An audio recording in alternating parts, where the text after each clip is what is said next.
दोस्तों, दिनाक्षी शॉर्टहैंड में आपका स्वागत है। अगर आप चैनल पे नए हैं तो चैनल को सब्सक्राइब करें और बेल आइकन ज़रूर दबाएं। डिक्टेशन 5 सेकंड बाद स्टार्ट होगी।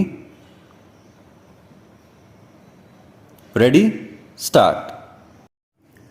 अध्यक्ष महोदय, मैं निवेदन करना चाहता हूं कि सरकार को यह निश्चय करना चाहिए कि इस बिल का सही उपयोग किया जाएगा। पुलिस को डाक द्वारा मत देने का अधिकार दिया जा रहा है, वह सही है।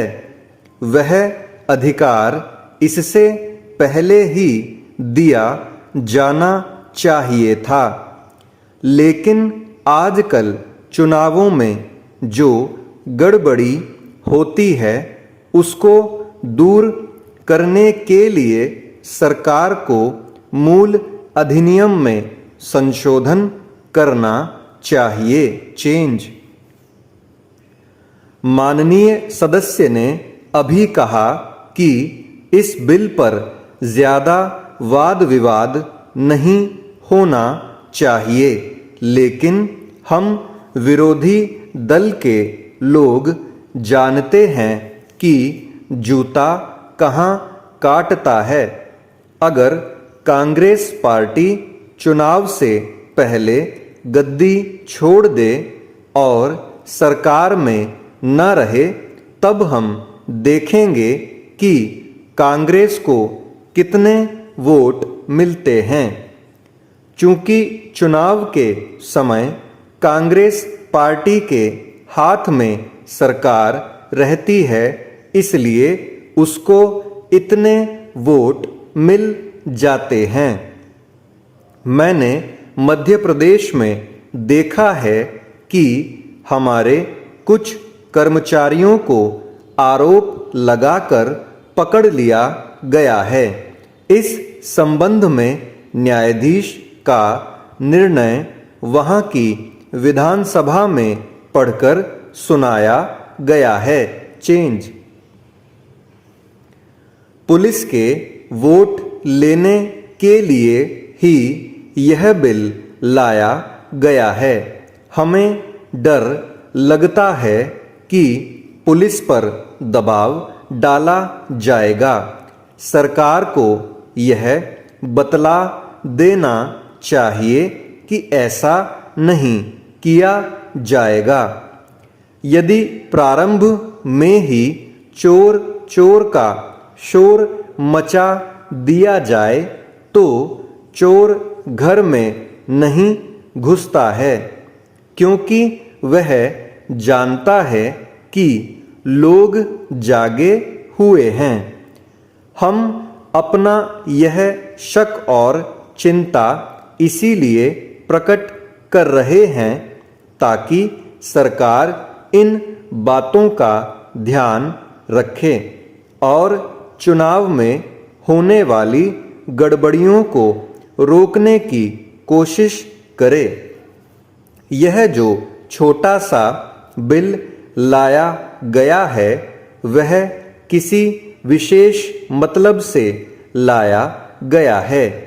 जैसा कि विरोधी दल के अन्य माननीय सदस्यों ने कहा, यह बिल किसी विशेष पार्टी के हित के लिए नहीं लाया गया है। केवल अपने प्रदेश से बाहर काम करने वाले पुलिस के आदमियों को डाक द्वारा मत देने का अधिकार देने के लिए नहीं लाया गया है। मैं निवेदन करना चाहता हूं कि अभी देश में वे स्थितियां पैदा नहीं हुई हैं जिनमें वह अपनी मत के अनुसार जिसको चाहे वोट दे सके। सदस्यों ने कहा है कि मध्य प्रदेश के लोग जो नागालैंड में हैं, बेशक उनको यह अधिकार देना चाहिए, लेकिन इसके साथ साथ यह भी कहा जाता है कि हमारे राज्य में पुलिस के लोग हैं। चेंज।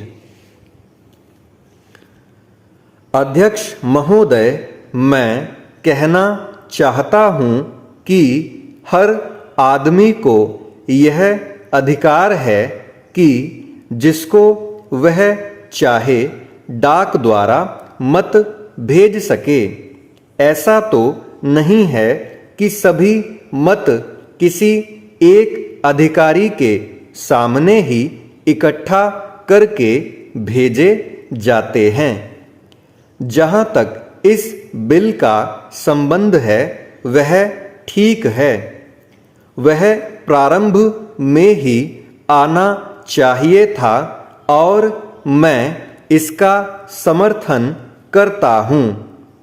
मैं इस सदन के माननीय सदस्यों से भी निवेदन करता हूँ कि इस बिल को पास कर दिया जाए। खेती में उन्नति न होने का कारण क्या है? उसका एक कारण यह है कि खेती से संबंधित जितने विभाग हैं उनमें आपस में समन्वय नहीं है। खेती के लिए अच्छी खाद की आवश्यकता है, पानी की आवश्यकता है, औजारों की आवश्यकता है और धन की आवश्यकता है। इन सारी चीज़ों के लिए अलग अलग विभाग हैं। मालूम ऐसा पड़ता है कि उनका आपस में कोई संबंध नहीं है। वे आपस में मिलकर कोई योजना नहीं बनाते जिससे खेती की आवश्यकताएं पूरी होती। इसलिए जब तक उनमें आपस में तालमेल नहीं होगा तब तक खेती की उन्नति नहीं हो सकती है। दूसरा कारण यह है कि योजना की बिल्कुल कमी है। इसके अलावा कृषि कॉलेजों से निकले हुए जो स्नातक होते हैं, जो खेती की बातों को जानते हैं, उनमें से एक भी आदमी खेती करने के लिए तैयार नहीं है। सभी प्रोफेसर बनने के लिए तैयार हैं। खेती के लिए कोई भी तैयार नहीं है। एक बात मैं माननीय मंत्री जी से विशेष रूप से कहना चाहता हूँ। अधिक उपज न होने का एक कारण यह है कि जो खेत में काम करते हैं वे उसके मालिक नहीं हैं। खेत किसी और का है और काम कोई और कर रहा है। इसलिए मेरा कहना यह है कि किसानों में जब तक यह भावना पैदा नहीं होगी कि यह मेरी भूमि है, तब तक अधिक उपज नहीं हो सकती है।